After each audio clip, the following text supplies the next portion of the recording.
नमस्कार। श्रीमद् वाल्मीकि रामायणे उत्तरकांडे दशमः सर्गः। अथ ब्रवीन् मुनिं रामः कथं ते भ्रातरो वने कीदृशं तु तदा ब्रह्मस्तपस्ते पूर्वमहाबलः। इतनी कथा सुनकर श्री रामचंद्र जी ने अगस्त्य मुनि से पूछा, ब्राह्मण, उन तीनों महाबली भाइयों ने वन में किस प्रकार और कैसी तपस्या की? अगस्त्यस्त्वब्रवीत्तत्र रामं सुप्रीतमानसं तांस्तान् धर्मविधिस्तत्र भ्रातरस्ते समाविशन्। तब अगस्त्य जी ने अत्यंत प्रसन्नचित्त वाले श्री रामचंद्र जी से कहा, रघुनंदन, उन तीनों भाइयों ने वहाँ पृथक पृथक धर्म विधियों का अनुष्ठान किया। कुंभकर्णस्ततो यत्तो नित्यं धर्मपथे स्थितः तताप ग्रीष्म काले तो पंचाग्निन परितः स्थितः। कुंभकर्ण अपनी इंद्रियों को संयम में रखकर प्रतिदिन धर्म के मार्ग में स्थित हो गर्मी के दिनों में अपने चारों ओर आग जला धूप में बैठकर पंचाग्नि का सेवन करने लगा।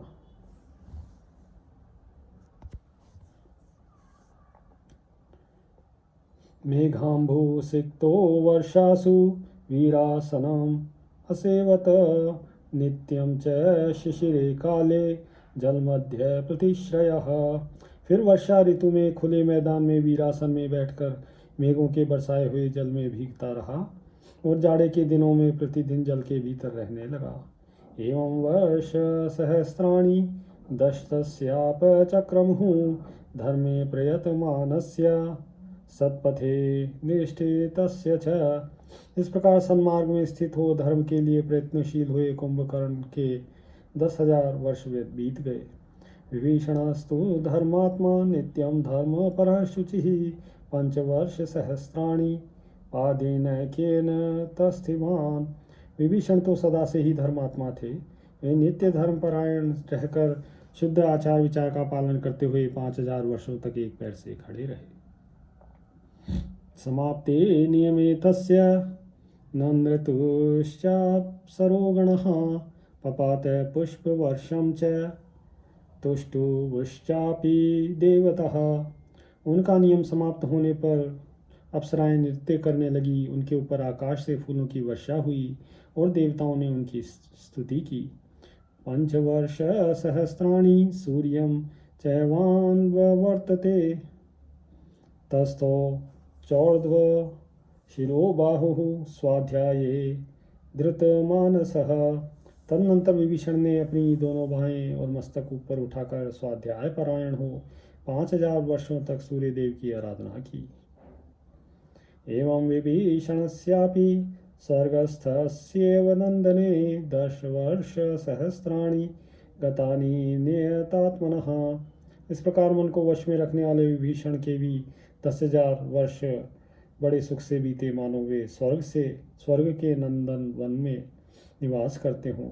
10 वर्ष सहस्त्रम तु निराहारो दशाननः पूर्णे वर्ष सहस्त्रे तु शिरश्चाग्नो जुहावसः। दशमुख रावण ने 10,000 वर्षों तक लगातार उपवास किया। प्रत्येक सहस्त्र वर्ष के पूर्ण होने पर वह अपना एक मस्तक काटकर आग में होम कर देता था। एवं वर्ष सहस्राणि नवतस्याति चक्रमुः शिरांसि नव चाप्यस्य प्रविष्टानि हुताशनम्। इस तरह एक एक करके उसके 9,000 वर्ष बीत गए और 9 मस्तक भी अग्निदेव को भेंट हो गए।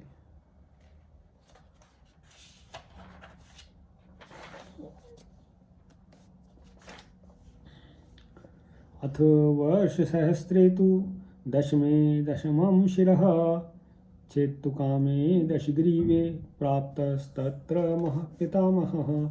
जब 10वां सहस्त्र पूरा हुआ और दशग्रीव अपना 10वां मस्तक काटने को उद्यत हुआ, इसी समय पितामह ब्रह्मा जी वहाँ आ पहुँचे। पितामहस्तु सुप्रीतः सार्धं देवरूपस्थितः तव तावत् दशग्रीव पीतोऽस्मीत्यभ्यभाषत। पितामह ब्रह्मा अत्यंत प्रसन्न होकर देवताओं के साथ वहाँ पहुँचे थे। उन्होंने आते ही कहा, दशग्रीव, मैं तुम पर प्रसन्न हूँ। शीघ्रं वर धर्मज्ञ वरो यस्ते अभिकांक्षित काम ते कामं करोम्यद्य न वृथा ते परिश्रमः। धर्मज्ञ, तुम्हारे मन में जिस वर को पाने की इच्छा हो उसे शीघ्र मांगो। बोलो, आज मैं तुम्हारी किस अभिलाषा को पूर्ण करूं। तुम्हारा परिश्रम व्यर्थ नहीं होना चाहिए। अतः ब्रवीद दशग्रीव प्रहष्टेनान्तरात्मना प्रणम्य शिरसा देवं हर्षगद्गद्या गिरा। यह सुनकर दशग्रीव की अंतरात्मा प्रसन्न हो गई। उसने मस्तक झुकाकर भगवान ब्रह्मा को प्रणाम किया और हर्ष भरी वाणी में कहा, भगवन् प्राणिनां नित्यं नान्यत्र मरणात् भयं नास्ति मृत्यु समः शत्रु अमरत्वम अहम वृणे। भगवान प्राणियों के लिए मृत्यु के सिवा और किसी का सदा भय नहीं रहता। अतएव मैं अमर होना चाहता हूँ, क्योंकि मृत्यु के समान दूसरा कोई शत्रु नहीं है।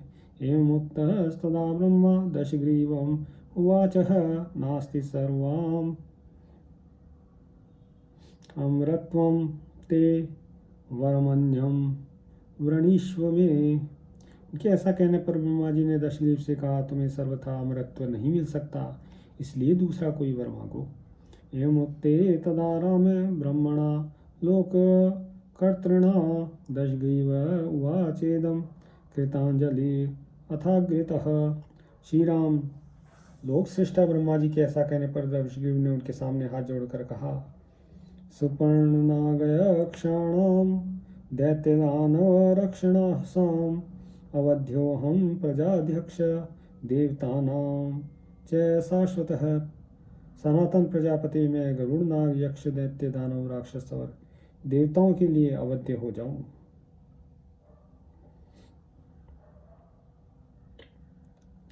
नहीं चिंता ममान्येषु प्राणेष्वमर पूजित तृणभूता हिते मन्ये प्राणिनो मानुषादयः। देववंद्य पितामह, अन्य प्राणियों से मुझे तनिक भी चिंता नहीं है। मनुष्य आदि अन्य जीवों को तो मैं तिनके के समान समझता हूँ। एवं मुक्तस्तु धर्मात्मा दशग्रीवेण रक्षसा उवाच वचनम देव सहदेव पितामहः। राक्षस दशग्रीव के ऐसा कहने पर देवताओं सहित भगवान ब्रह्मा जी ने कहा, भविष्यत्येव मे तत्ते वचो राक्षस पुंगव। एवं मुक्त्वा तु तं राम दशग्रीवं पितामहः। राक्षस प्रवर, तुम्हारा यह वचन सत्य होगा। श्री राम दशग्रीव से ऐसा कहकर पितामह फिर बोले, शृणु चापि वरो भूयः पीतस्येह शुभो मम हुतानि यानि शीर्षाणि पूर्वमग्नो त्वया नघ पुनस्तानि भविष्यन्ति तथैव तव राक्षस वितरामि ते सौम्य वरं चान्यं दुरासदं छन्दतस्तव रूपं च मनसा यद यथेप्सितं। निष्पाप राक्षस सुनो, मैं प्रसन्न होकर पुनः तुम्हें यह शुभ वर प्रदान करता हूँ। तुमने पहले अग्नि में जिन जिन मस्तकों का हवन करा है वे सब तुम्हारे लिए फिर पूर्वत प्रकट हो जाएंगे। सौम्य, इसके सिवा एक और भी दुर्लभ वर मैं तुझे दे रहा हूँ। तुम अपने मन से जब जैसा रूप धारण करना चाहोगे, तुम्हारी इच्छा के अनुसार उस समय तुम्हारा वैसा ही रूप हो जाएगा। एवं पितामहोक्तस्य दशग्रीवस्य रक्षसः अग्नौ हुतानि शीर्षाणि पुनस्तान्योत्थितानि वै। पितामह ब्रह्मा के कहते ही राक्षस दशग्रीव के मस्तक, जो पहले आग में होम कर दिए गए थे, फिर नए रूप में प्रकट हो गए। एवं उक्त्वा तु तं राम दशग्रीवं पितामहः विभीषणम् अथोवाच वाक्यं लोक पितामहः। श्री राम दशग्रीव से पूर्वोक्त बात कहकर लोक पितामह ब्रह्मा विभीषण से बोले, विभीषण त्वया वत्स धर्म संहित बुद्धिना परितुष्टो अस्मि धर्मात्मन वरम वरय सुव्रत। हे विभीषण, तुम्हारी बुद्धि सदा धर्म में लगी रहने वाली है, अतः मैं तुमसे बड़ा संतुष्ट हूँ। उत्तम व्रत का पालन करने वाले धर्मात्मन, तुम भी अपनी रुचि के अनुसार कोई वर मांगो।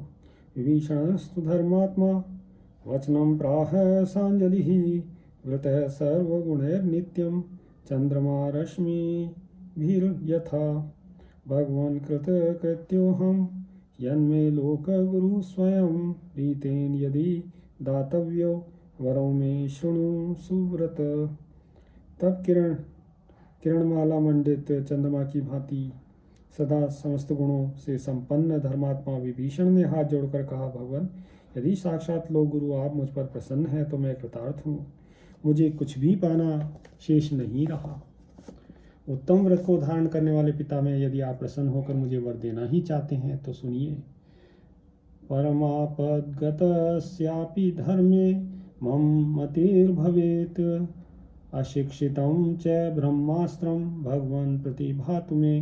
भगवान, बड़ी से बड़ी आपत्ति में पड़ने पर भी मेरी बुद्धि धर्म में ही लगी रहे, उससे विचलित न हो और बिना सीखे ही मुझे ब्रह्मास्त्र का ज्ञान हो जाए।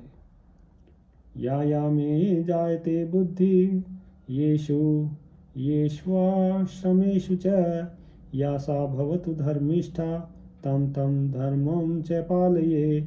एष मे परमोदारो वर परम को मतः।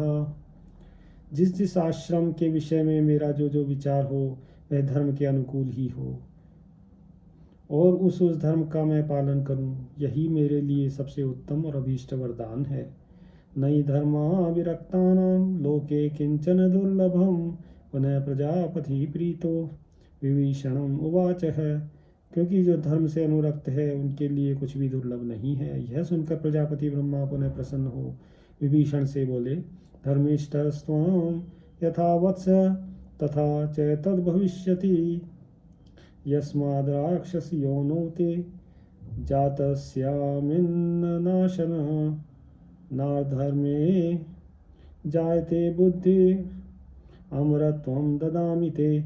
वत्स, तुम धर्म में स्थित रहने वाले हो, अतः जो कुछ चाहते हो वह सब पूर्ण होगा। शत्रुनाशन, राक्षस योनि में उत्पन्न होकर भी तुम्हारी बुद्धि धर्म में नहीं लगती है, इसलिए मैं तुम्हें अमरत्व प्रदान करता हूँ। इत्युक्त्वा कुंभकर्णाय वरं दातुम् अवस्थितं प्रजापतिं सुरः सर्वे वाक्यं प्राञ्जलयो अब्रुवन्।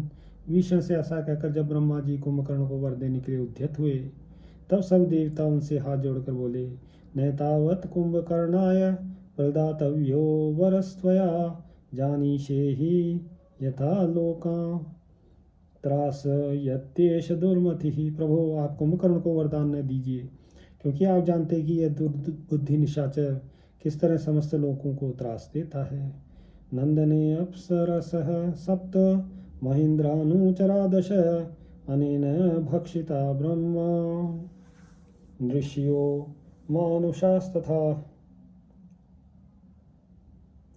ब्रह्मन इसने नंदन वन की 7 अप्सराओं, देवराज इंद्र के 10 अनुचरों और बहुत से ऋषियों और मनुष्यों को भी खा लिया है। अलब्ध वरपूर्णेन यत्कृतं राक्षसेन तु यद्धेश वरलब्धः स्याद् भक्षयेद् भुवनन्नयम्। पहले वर पाने पर भी इस राक्षस ने जब इस प्रकार प्राणियों के भक्षण का क्रूरतापूर्ण कर्म कर डाला है, तब यदि इसे वर प्राप्त हो जाए उस दशा में तो यह तीनों लोगों को खा जाएगा। वर व्याजेन मोहो अस्मै दीयताम अमित प्रभो लोकानां स्वस्ति चैवं स्याद् भवेदस्य च सम्मतिः। अमित तेजस्वी देव, आप वर के बहाने इसको मोह प्रदान कीजिए, इससे समस्त लोगों का कल्याण होगा और इसका भी सम्मान हो जाएगा। एवं मुक्तः सुरेर्ब्रह्मा चिंतयन् पद्मसंभवः चिंतितानो पतस्थे अस्य पार्श्वं देवी सरस्वती। देवताओं के ऐसा कहने पर कमल योनि ब्रह्मा जी ने सरस्वती का स्मरण किया। उनके चिंतन करते ही देवी सरस्वती वहाँ आई। प्रांजलि सा तु पार्श्वस्था प्राह वाक्यं सरस्वती इयमस्म्यागता देव किं कार्यं करवाण्यहम्। उनके पार्श्व भाग में खड़ी सरस्वती ने हाथ जोड़कर कहा, देव, मेरे लिए क्या आज्ञा है, मैं कौन सा कार्य करूं। प्रजापतेस्तु तां प्राप्तां प्राह वाक्यं सरस्वतीं वाणितों राक्षसेन्द्रस्य भव वाग्देव तेप्सिता। तब प्रजापति ने वहाँ आई सरस्वती देवी से कहा, वाणी, तुम राक्षस राज कुंभकर्ण की जिह्वा पर विराजमान हो, देवताओं के अनुकूल वाणी के रूप में प्रकट हो। तथेत्युक्त्वा प्रविष्टा सा प्रजापतिरथा ब्रवीत कुंभकर्ण महाबाहो वरम वरयो मतः। तब बहुत अच्छा कहकर सरस्वती कुंभकर्ण के मुख में समा गई। उसके बाद प्रजापति ने उस राक्षस से कहा, महाबाहु कुंभकर्ण, तुम भी अपने मन के अनुकूल कोई वर मांगो। कुंभकर्णस्तु तद्वाक्यं श्रुत्वा वचनम अब्रवीत, स्वस्तुम वर्षाण्यनेकानि देवदेव ममेप्सितम् एवमस्त्वेति तं चोक्त्वा प्रायाद ब्रह्मासुरैः समम्। की बात सुनकर कुंभकर्ण बोला, देवदेव, मैं अनेक वर्षों तक सोता रहूं, यही मेरी इच्छा है। तब एवमस्तु, ऐसा ही हो कहकर ब्रह्मा जी देवताओं के साथ चले गए। देवी सरस्वती चैव राक्षसं तं जहो पुनः ब्रह्मणा सह देवेषु गतेषु च नभस्थलम्। विमुक्तो असो सरस्वत्या स्वां संज्ञां च ततो गतः। कुंभकर्णस्तु दुष्टात्मा चिंतयामास दुःखितः। फिर सरस्वती देवी ने भी उस राक्षस को छोड़ दिया। ब्रह्मा जी के साथ देवताओं के आकाश में चले जाने पर जब सरस्वती जी उसके ऊपर से उतर गई, तब दुष्टात्मा कुंभकर्ण को चेत हुआ और वह दुखी होकर इस प्रकार चिंता करने लगा।